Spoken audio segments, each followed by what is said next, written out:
Ayan ma'am, gagawin ko na po yung lab 6. Lapit-lapit mo na lang pare para nakikita rin ni ma'am. PLC PRG yan. Yan. Yan. Tapos next is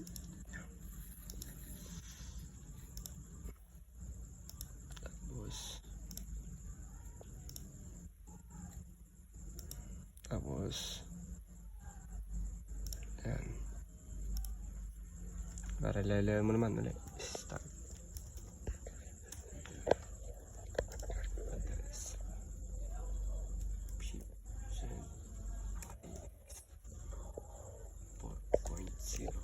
Okay. Stop. Enter. Percent IX 4.1. Okay. Pump. Enter. Shift QX 0.3. Okay. Suka pump.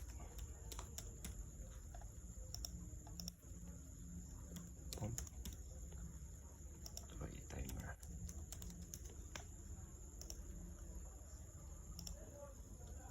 Ito ay T hashtag 0.5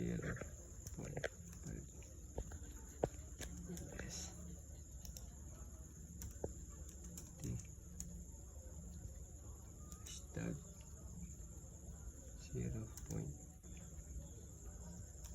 yes. Okay, ito lamp. Yan, hanapin na tayo sa ano lamp.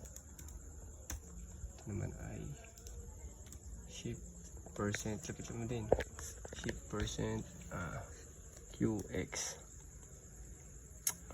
2.2. Okay, next ano na tayo, dito na tayo sa visualization,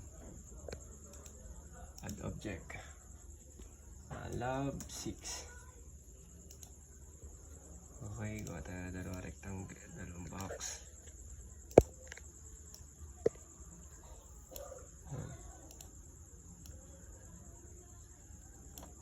Long circle. And ma'am, gawa tayo text. Start. Text variables ay hindi pala yan. Colors inside. Pag start ay kulay red. Ito ay kahit ano. Okay.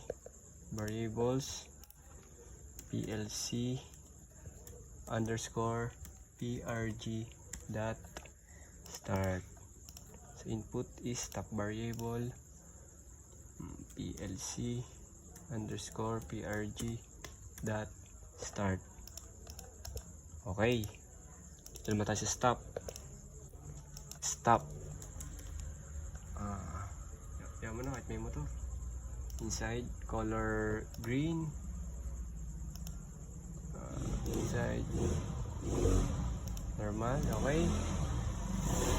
Tapos variables PLC underscore PRG dot stop. Sa input ganun din. Top variable PLC underscore PRG dot stop. Yan, okay na.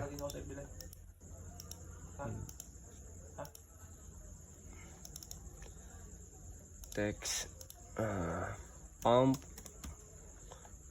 color blue natin para mas cool.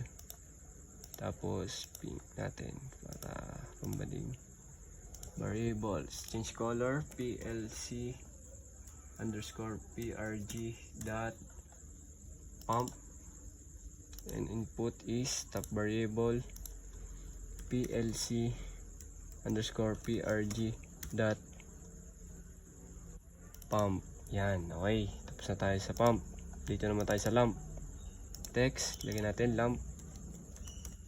Lamp color is color yellow natin. Inside natin is color black.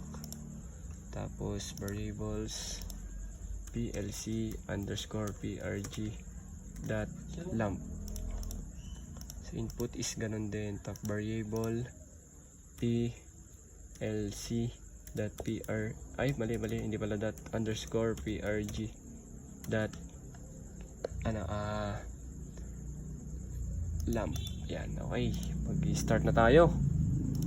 Yan, ano na natin, window, open natin tile vertical, online, simulation mode, online, login, okay, online, run, okay, start.